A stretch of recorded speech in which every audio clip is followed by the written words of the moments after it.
جالنا منكم سؤال قبل كده بيسألنا ازاي يكون عندي نفسية سوية من القرآن، وحقيقي ده من اروع الاسئلة اللي جات لنا لانه مسك المشكلة وعارف الحل بتاعها فين. طب انا ازاي فعلا احسن حياتي بالقرآن؟ الاجابة بكل بساطة افهم القرآن، مش مجرد قراءة او سماع، لكن اسمع التفسير واقرأ في كتب التفسير واقعد تأمل كتير في القرآن. القرآن القصص اللي فيه مش للتسلية وحكاوي اخر الليل. يعني لما اعرف ازاي سيدنا يونس لما ضاقت بيه الدنيا وخلاص قاعد في بطن حوت تحت المية بمئات الامتار، قلبه نور بالذكر والتوبة لله، ففي لحظة فرج ربنا نزل عليه، خرجه من بطن الحوت من تحت اعماق الميه وطلعه على الشط عالي وهو ملوش لا حول ولا قوه. فهل كرم ربنا بيتوقف عند طلبك انت وبس؟ لا طبعا، ده ربنا انبت له شجره يقطين مخصوص عشانه يستظل بيها وياكل منها ويكسي نفسه بيها. فتخيل انت لما تعرف كرم ربنا كبير قد ايه، قلبك هيطمن ازاي وهيعمل ايه مع كل مشكله تقابله وهو خلاص مفيش حلول. ده بالظبط اللي متعلمه من القران. ولا لما تعرف قصه قابيل وهابيل وتعرف ازاي الطمع والغرور والحسد والحقد بيخلوا الانسان يوصل لكوارث. يعني لما صدقة هابيل ربنا تقبلها منه وما تقبلهاش من قابيل عشان ما كانش بيتقي الله، وكلنا عارفين الحكايه طبعا. فهنا الحسد والغرور بدأ يتوغل في قلب قابيل. وخد بالك كلنا بيقابلنا الحسد ده في حياتنا والغرور ده. افتكر كده كم مره كنت حاقد على صاحب ليك علشان اشطر منك او حتى تفوق عنك في حاجه او حتى كسب او فاز بحاجه انت كان نفسك فيها. كل ده بيحصل معانا زي ما حصل مع قابيل وحس بالحقد والحسد. لكن لو احنا مش لحقنا نفسنا في البدايه وفكرناها بالدار الاخره وبربنا، وعرفنا ان كل واحد له نصيبه في الدنيا ومش كلنا هناخد نفس الحاجه، وفكرناها بالتقوى زي ما هابيل فكر قابيل وقال له ان ربنا بيتقبل من المتقين بس، فلو ما لحقتش نفسك بدري هتوصل لنتائج بشعه زي ما الحقد وصل بقابيل لنتائج بشعه. زي لما واحده تعمل عمل لصاحبتها عشان تتجوز قبلها، ولا زي ان واحده تحط كاميرا لصاحبتها في الحمام زي ما حصل من فتره وبيحصل وهيحصل والبنت في الاخر انتحرت. كل ده عشان سابت نفسها للحقد والحسد والغرور. كل ده القران بيعلمك تعمل فيه ايه وتلحق نفسك ازاي وتروض نفسك ازاي. ده مثال بسيط ازاي اتغير بالقران. ربنا قال لك في كتابه الكريم: كتاب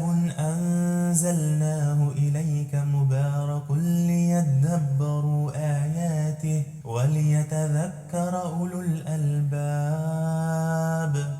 يبقى حلك السحري هو انك تبدا تتدبر في القران. من النهارده تبدا تتدبر وتفهم التفسير وتتامل في كلام ربنا. حقيقي في النور هينور جواك وحياتك ونفسك والله هتتغير، وهتلاقي جواك كده في سكينه وفي هدوء وصل انت ما كنتش تعرف جالك منين. وفي الطريق حاول تسمع عن سيدنا النبي صلى الله عليه وسلم وعن الصحابه والسلف والتابعين، لان هم دول اللي طبقوا القران في حياتهم. فيبقى عندك القران وعندك نماذج عمليه طبقته في حياتهم فتعرف ازاي تمشي. وهنا احب ارشح لك سلسله التراجم للشيخ سمير مصطفى. حقيقي هتفرق معاك قوي في الطريق وهتساعدك جدا جدا جدا. ولحد هنا انا خلصت اللي عندي. دورك انك النهارده تحط خطوه عمليه في حياتك، تنزل كتاب للتفسير زي مجالس القران او اي كتاب تفسير تاني وتقرا وتتعلم، تعرف كل حرف من القران معناه ايه. ده دورك انت، دي الخطوه اللي هتغير حياتك. اتفقنا؟ لحد هنا انا خلصت اللي عندي. ما تنسانيش في الشير واللايك والكومنت، وتابعنا على الفيس وعلى التليجرام، بننزل يوميا تاسكات وفي دوره مجانيه قريب جدا هنعلن عنها، ما تنساش تتابعنا عشانها. يلا سلام.